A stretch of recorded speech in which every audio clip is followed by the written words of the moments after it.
Cuando Adán cayó en el Edén, se produjo entonces un vocabulario nuevo en la Biblia.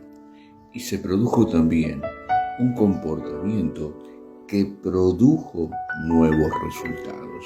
Se produjeron 4 espíritus en el jardín cuando él cayó.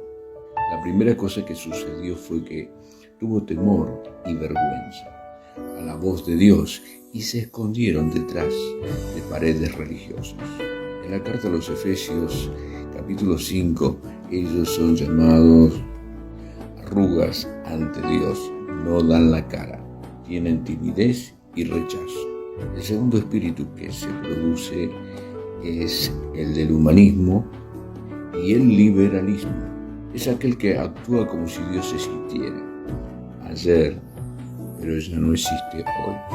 No hay revelación fresca, no hay nada nuevo debajo del sol. El tercer espíritu es el ateísmo. Este es el que ignora y no cree en Dios. Yo lo ignoro porque no existe el ateo.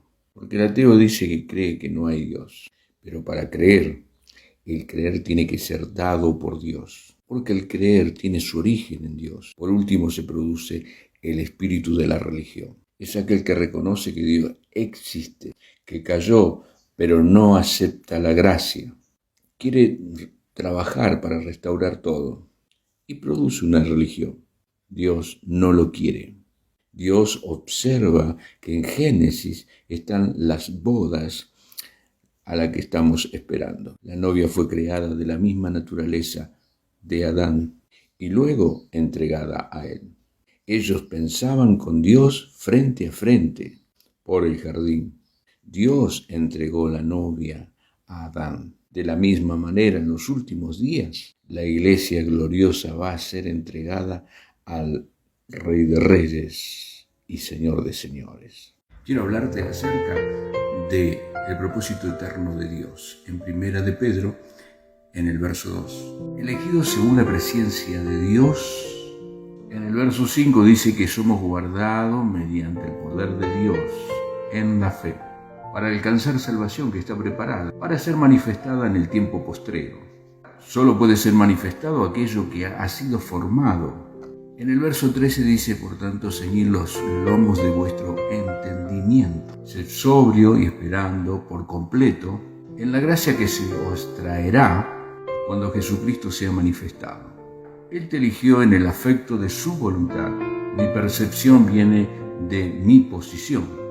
Es causa de que había un propósito con el Hijo, y Él nos elige porque quiere incluirnos en el prototipo. Pero no fue contigo, no fue con el hombre, no fue con la iglesia, fue con el Hijo. Pero Él te incluye para que seas hecho conforme a la imagen de su Hijo. Para que el Hijo sea el prototipo, el primogénito. Aquí está el propósito eterno del Padre. Con el Hijo y nadie más. Que el Hijo sea todo en todos, lo creado, visible, invisible, en todos.